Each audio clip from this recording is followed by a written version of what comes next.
I'd like to call this meeting of the Kent County Commissioners to order. Let's stand for the Pledge of Allegiance. I pledge allegiance to the flag of the United States of America and to the republic for which it stands, one nation, under God, indivisible, with liberty and justice for all. Let's have a moment of silence tonight for the tragedies in Dayton, Ohio, and also in El Paso, Texas, and also for the family of Harry Besapio, who was certainly an asset here in Kent County, that he passed away recently.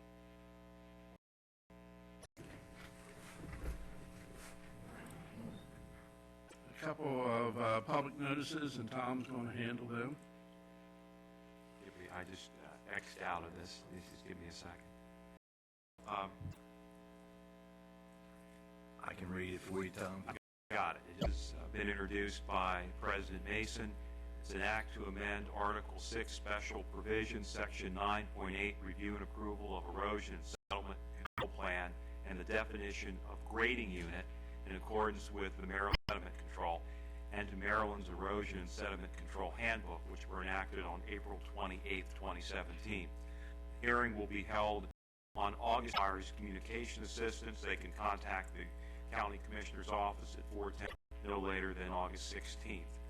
A complete copy of the proposed legislative bill is available in the Commissioner's Office Monday through Friday between 8:30 and 4:30 on August 1st.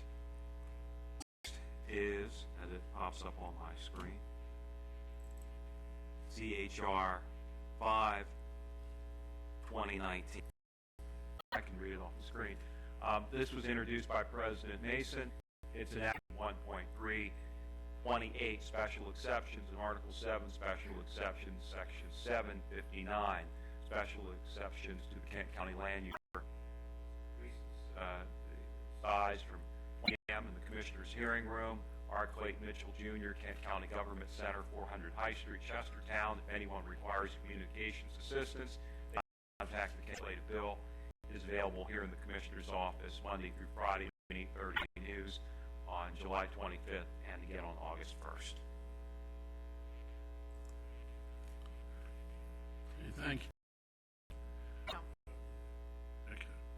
And then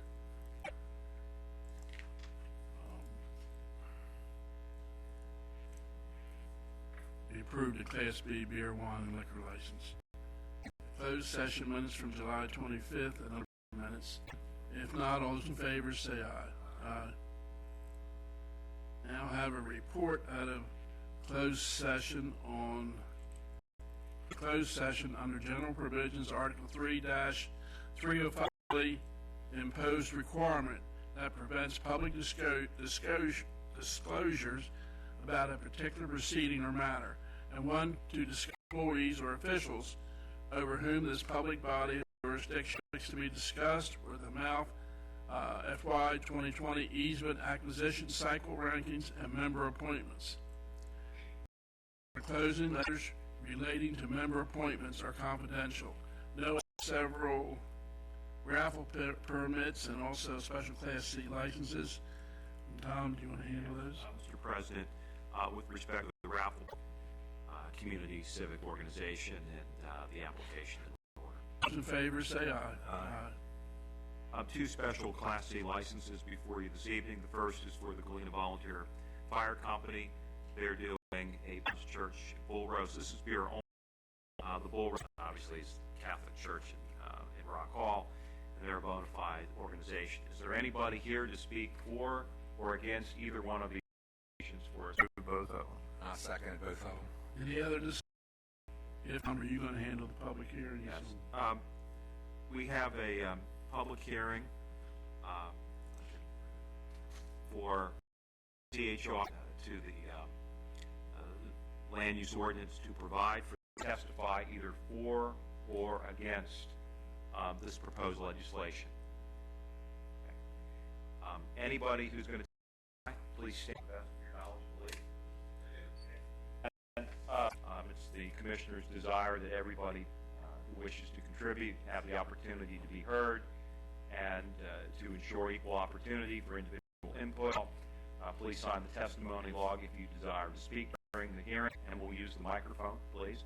Each person testifying will have 3 minutes for his or her remarks. The chair will maintain order via voice commands, and we ask that everybody county at Kent County or at KentGov.org. Microphone and identify yourself, and then you have 3 minutes. Or in the commissioner's discretion. I am Richard Kevaney. The last time I was here, I'm proud to say today I am the executive director of the organization. Our board president would like to be here, but Shaj, former board president, our former executive director, and now our pro tem, almost 60 years. This county needs a new animal shelter. We started a year and a half ago. We had some unforeseen, not getting younger, and we must raise the funds. We really hope that we would be welcome in the whole county, meaning all the zones. Question for Yes, you. sir. So, as we stand now, we have provide animal shelters as a use in our zoning code, and that would bring the animal Thing. We have been asking that because during our controversial year and a half, we were, some people saw us as a commercial channel with all kinds of building codes and want the best for our county and our animals, and we're prime. I mean, we have an incredible board of directors right now and a leadership team. Welcome your support. We do have our eye on a couple of properties, but we want the best, and we ask you to support this amendment. Thank you very much. Any questions? such time they move, it does convert. For speakers, I'll make a motion to adjourn the public hearing. I second it. Any other discussion? If not, all those in favor? Hearing, and I will read the notice. And Michelle Holland, representing Food on Wheels, Jeffus LLC, also known as Tacos on Wheels LLC. This is for Class B beer license for the premises known as the Jeffus, and I hope I pronounced that correctly. Jeffus, okay. The Jeffus at 100 West Cross Street, Galena, which shall authorize the holder thereof to sell beer at retail at the place therein described for on-premises consumption or elsewhere. Hearing on the application will be held by the commissioners in the county commissioners hearing room, our Clayton Mitchell Jr. Government Center, 400 High Street, Chestertown, Maryland, on August 6, 2019 at 6 p.m., at which time applications to okay. Anybody that's going to testify, could you please raise your right hand? Swear penalties of perjury that the testimony you are about to give in the matter before us shall be true, just, and are you both?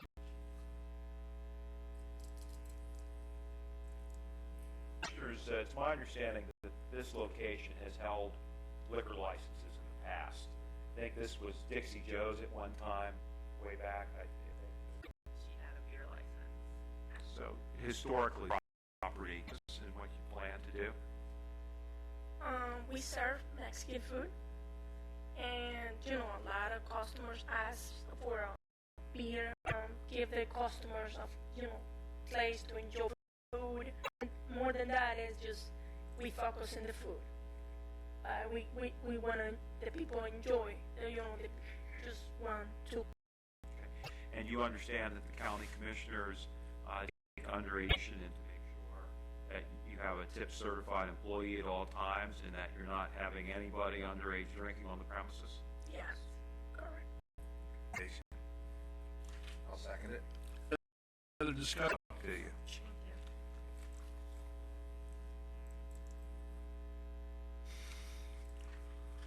Okay.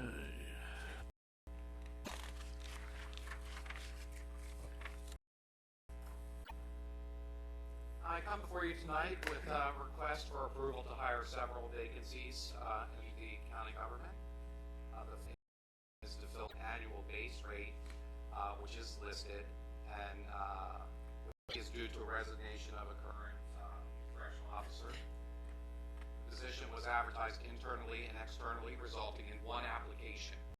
The application, the interview responses, and the history of previously working together with, and and you'll note that the offer is slightly over budget.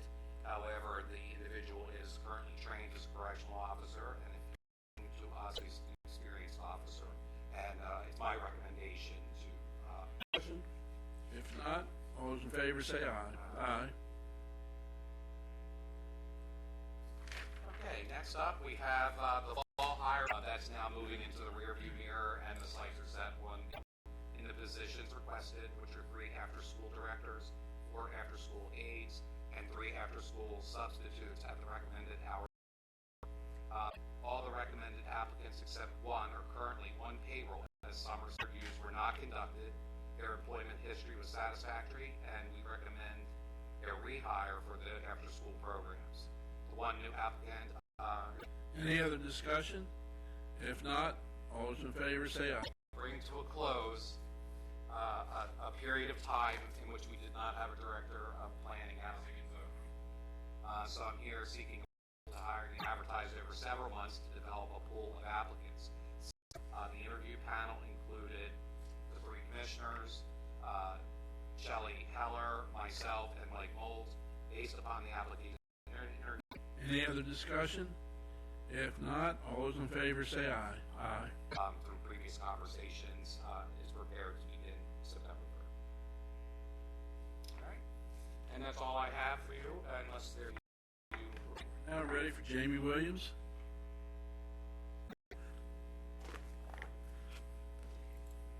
Okay, we have a few items on the agenda. So the first one is, and I have with me tonight briefs.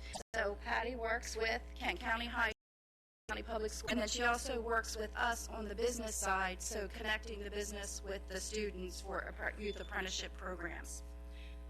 So everybody to know, submit a letter of support to establish a youth apprenticeship. So Greenscapes is currently employing a student from Kent County High School and would like to take advantage of the apprenticeship program, and that's offered through the Maryland. Their program is listed under their construction trades, and ours will be for asking for support of that apprenticeship program or pathway, and then also to Greenscapes as an employer. Thank you. Yeah. And next on the agenda, Scott and Mary from Bayan Enterprises, but unfortunately Mary is sick tonight, so she's not with us.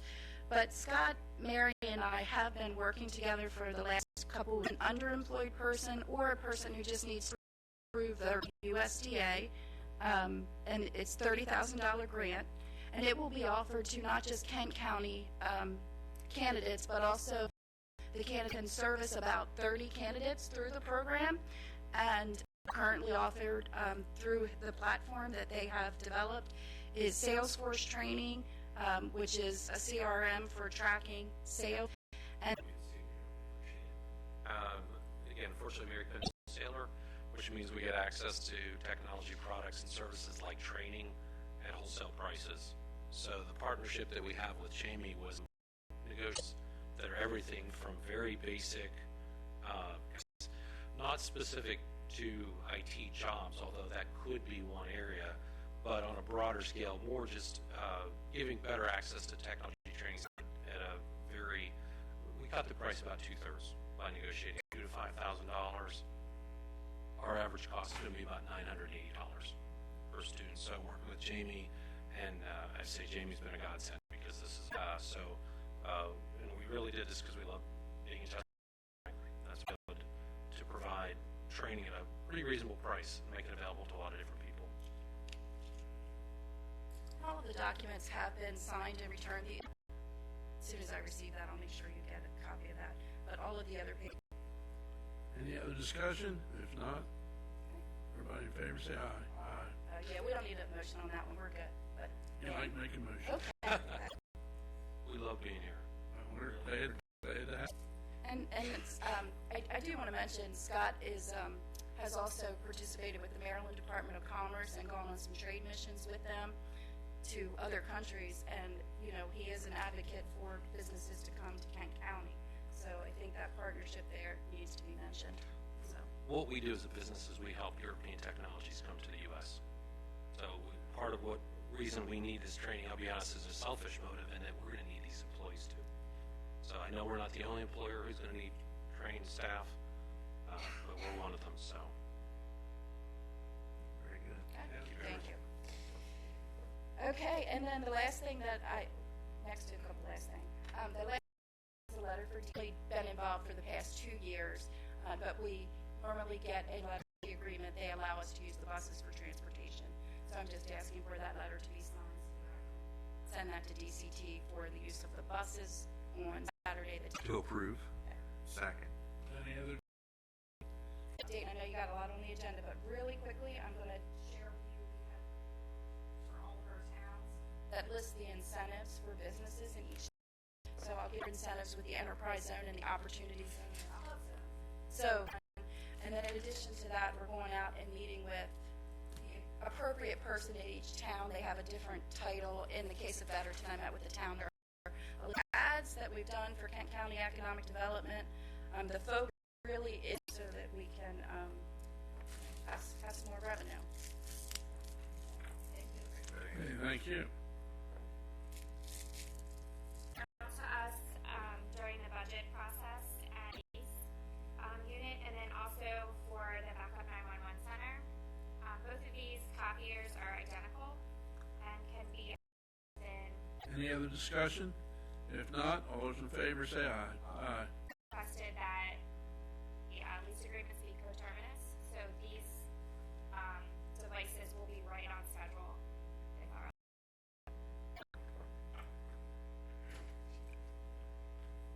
I'm here this evening to request your approval and signature on the annual contract with Maryland Family Network to operate the center, addendum that was in there, and that is for the provision of Maryland Family Network. What's the total amount of the contract? $316,000.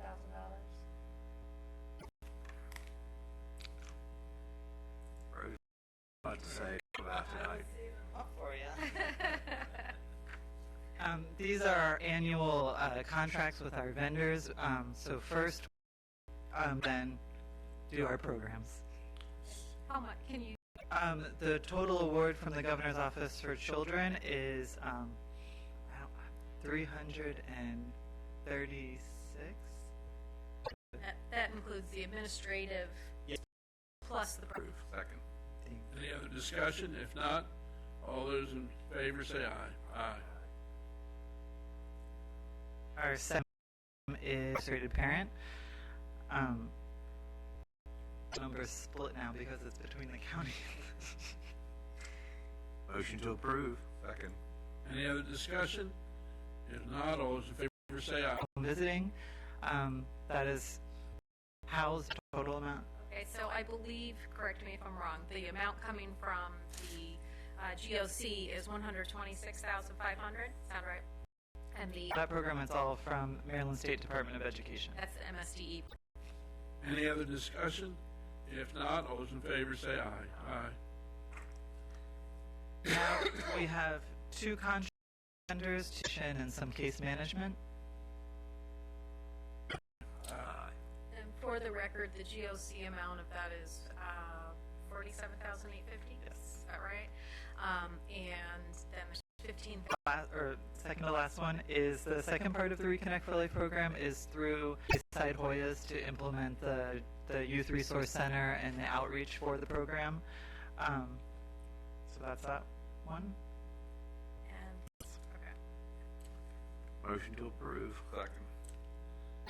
And our last grant award, this is an acceptance of a grant from the Governor's Office for Crime Control and and it will be supporting $37,600.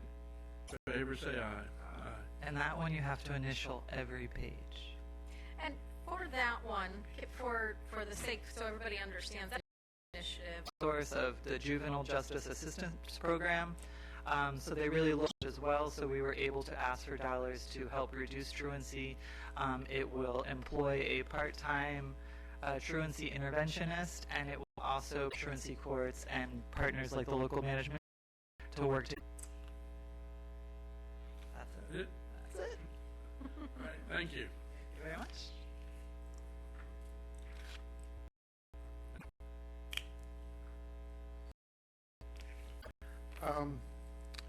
First item we have for our agenda tonight is this presentation on the public safety feasibility study. Commissioners over the last 3 months with staff at the detention center 911 may be needed in terms of additional facilities. So what we have tonight for you is just a presentation summarizing Part 1 submission to the Department of Education for that work as far as these improvements. So Crabtree has done that preparation and did the initial submittal to the Department of Education. The ball rolled. Introduced Joe Crabtree with Crabtree go through the extra copies of the presentation. Well, thank you, Mike, for the introduction. Just want to thanking just putting together a lot of meetings, a lot of hours in. Mike kind of gave you an overview. So where we started was looking at some of the deficiencies, through deficiencies, space deficiencies, but also some of the storage requirements in all 3 departments. And then again, last we looked at the MEPs. I'm out of time here, but if you have any questions and you want to go into the weeds on anything, this is an overview of the current facility that houses all 3 departments. And just breaking it out with the sheriff's up front and configuration. Again, we looked at all the 3 departments. We broke it up by the square footage, and then we began to look at the actual existing conditions and those deficiencies as we saw them. I'm not going to sit here and read through every one of them right now, but you do have copies of those, and we're just going to state how we came up with those again, is looking at the life expectancy of those MEP systems, code compliance, the security, and storage deficiencies, and again, operational deficiencies. Okay? So these are then the suggested improvements for all 3. Again, we listed them all out for the Warden and Wayne to lay out the importance of adjacencies of the program. One thing I want to point out is the central. This is a program that did not exist. I don't think the Sheriff wants to speak to that at all in terms of some of the benefits to that. This would be.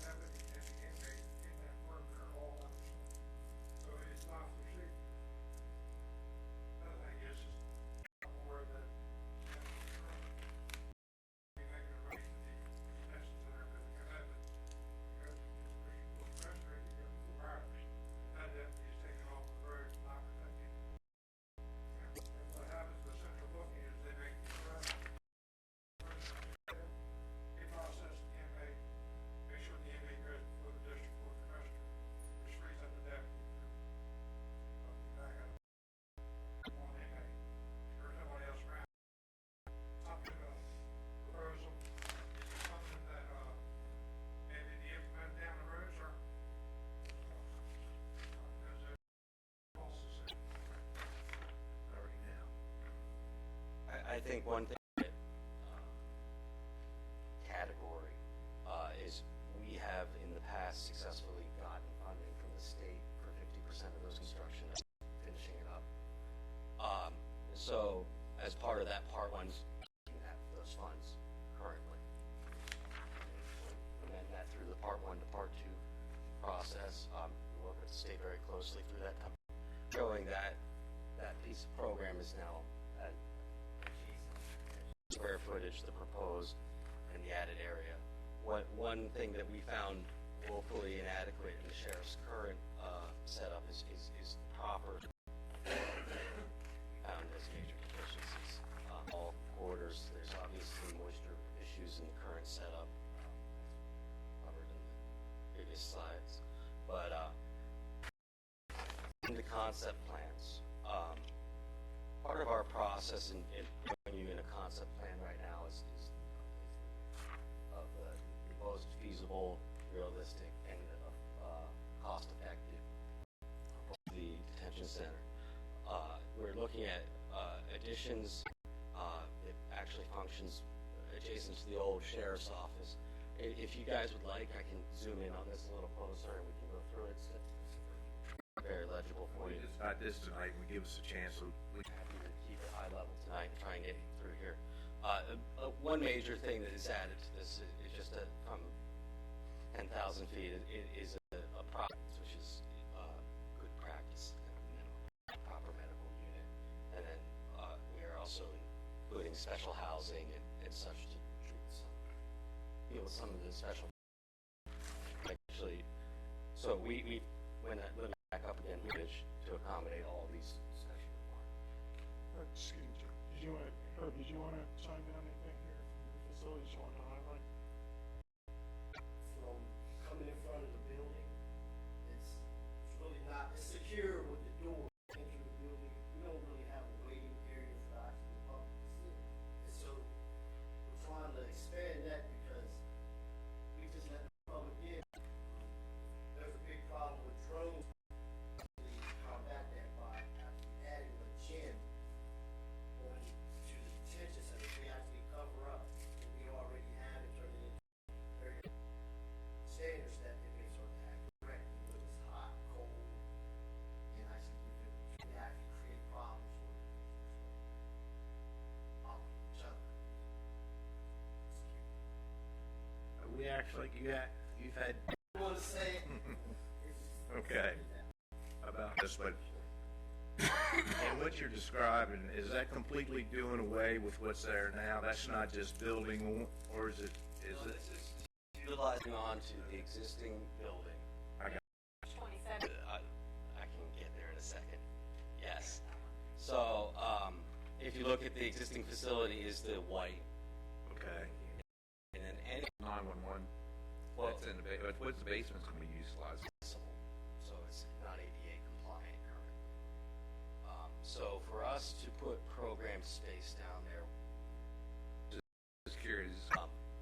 so when we get into just, we do have both the EMS and now this is a separate building on the same site. So we're looking at utilizing the current site there. But we are having a shared garage space for both. It's a secure garage for vehicle. Yes. Yeah. Secured evidence. People in there, currently you don't have any. what we will have is we'll have one secure garage on the very end.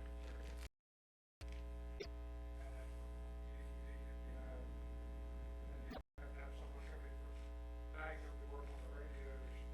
And then it's actually going to be a drive-through garage. The way it's designed, pull to it, climate controlled garage for the EMS on that same floor. I'm sorry, I lost my 100% view here. So yeah. All right. So again, we're getting into the way that this functions. Another thing to point out is that there's programs that the Sheriff's Department needs with a public entrance. We look to then put the 911 and EMS onto the second floor of the same building. Oh, I'm in the wrong. I'm sorry. I was in the wrong page. That's what's going on. So one of the strategies that we had talked about with this this building and the square footage that we have accumulated on the first floor, using that as a potential shell out for future IT, as the 911 EMS program is smaller than the detention centers at this time. So, but we are not including that to be fitted out this time. So, anything you wanted to add? The other thing I'd like to add is there's rooms, fitness center, things like that that are there. so they can integrate together, the advantage of having both of those in one building. The other, that attractive alternative. What we found in discussing with Crabtree Rohrbaugh was that we have to go through in terms of it, and as you saw, the reutilization of the detention center, the sheriff's facility in the detention center, helped save costs in terms of being able to expand into those spaces. So those were two overriding issues that really kind of focused on the reuse of the existing site for that. The other thing that came about with the spacing of the sheriff's office and EMS into two separate, potentially secure levels was, one of the questions is, we're building for a pretty long term, and nobody can always predict the future. What we're, so sheriff's office detention, the boundaries of the operation plan that we have in the event of an emergency, where we could move operations that were here temporarily over there. One of the factors that comes in would be the option of moving IT over there. They'd have generator kit as well as operations line. So it's an option there that was something that we could flesh out and provide for the future, whatever that may be. Utilize and make all of the focus on is getting some, perimeter fencing, secure parking for both the all departments really,